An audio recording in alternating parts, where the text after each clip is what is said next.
Convergente Imprese Veneto Benessere, grazie al contributo dell'ente bilaterale di categoria, ha dato incarico a Community, al professor Marini e alla professoressa Stiffidi di fare un'indagine, più un'indagine di mercato che una ricerca. Il titolo è Spazi di cura e pratiche del benessere ai tempi della pandemia. Una analisi verso il consumatore per capire come hanno affrontato il loro rapporto con l'acconciatura e con l'estetica e con i tatuatori durante la pandemia e dopo che la pandemia ha rallentato. Le conclusioni sono molto interessanti, saranno un punto però di partenza e non di arrivo per la categoria, perché sono emersi elementi sia di cambiamento delle abitudini, ma anche di necessità di venire incontro a nuove esigenze della propria clientela e quindi a un cambiamento della clientela devono cambiare anche le imprese e la categoria del benessere della Convergente Imprese Veneto è pronta ad affrontare questo grazie agli strumenti che gli ha dato la ricerca.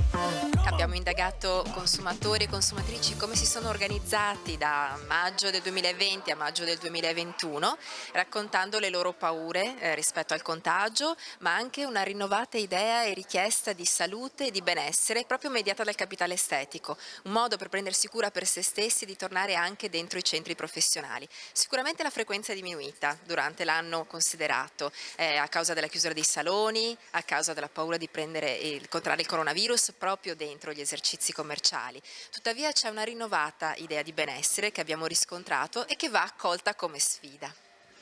C'è un aspetto interessante, la gente è tornata comunque a servirsi di questi servizi, però i giovani un po' meno.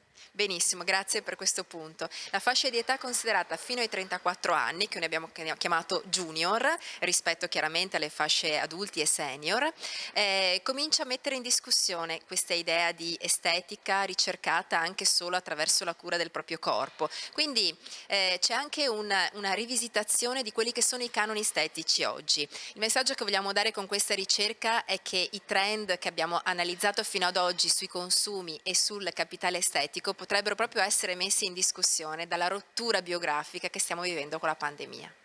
Le aziende devono sicuramente adattarsi a questa nuova clientela, guardando a una unificazione tra salute e benessere. Ci sono 3 tipologie di clientela nuove, se vogliamo dire. Sì, 3 immaginari li abbiamo chiamati, riprendendo un po' Engelhardt e qui anche la partecipazione del professor Marini proprio nell'analisi dei dati, abbiamo sicuramente i cosiddetti relativisti, che sono quelli più fluidi possiamo dire, che agganciano il proprio orientamento valoriale un po' rispetto alle situazioni del momento e questi sono i più adattivi e quindi quelli più capaci di cogliere le trasformazioni. Poi abbiamo 2 noccioli duri molto interessanti. Uno è quello dei radicati, ovvero sono coloro che in qualche modo hanno un orientamento valoriale rispetto al benessere che è di stampo tradizionalista. Famiglia, lavoro, religione, politica in qualche modo sono il loro universo valoriale di riferimento. E poi abbiamo chiaramente coloro che sono invece più orientati a una dimensione espressiva e più quindi agganciano la propria identità personale e sociale al tempo libero e al benessere inteso come cura del proprio corpo. Quindi, se posso anticipare una conclusione, siamo in un momento storico in cui va suggellata ancora di più la dimensione del benessere legata alla salute e il capitale estetico come cura del proprio corpo e della propria salute può essere il viatico attraverso il quale mettere insieme queste 2 dimensioni. Ci sono tante cose da fare perché voi e la vostra clientela siete cambiati in quest'anno e mezzo. Sì, allora prima di tutto, come di solito si fa nelle ricerche, è sempre noi cosa vogliamo dal consumatore. In questo caso la ricerca è andata al contrario, cioè il consumatore cosa vuole da noi.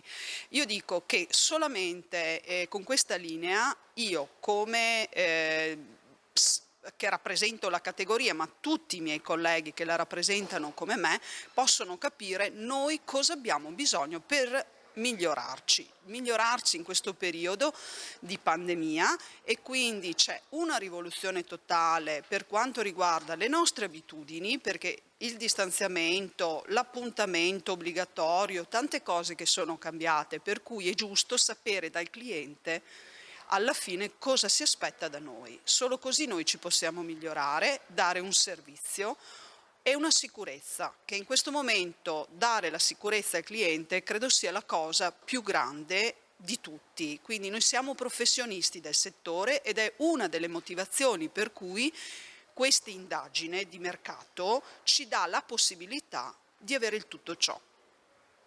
Sì, è proprio un'indagine di mercato, quindi non è una ricerca fine a se stessa. Voi adesso comincerete come categoria a lavorare in base alle indicazioni ricevute. Certo, in effetti questa diciamo che è una prima parte per andare a capire il poi quale sarà, per cui è solamente una traccia per lavorarci su e quindi dico, non è finita qui.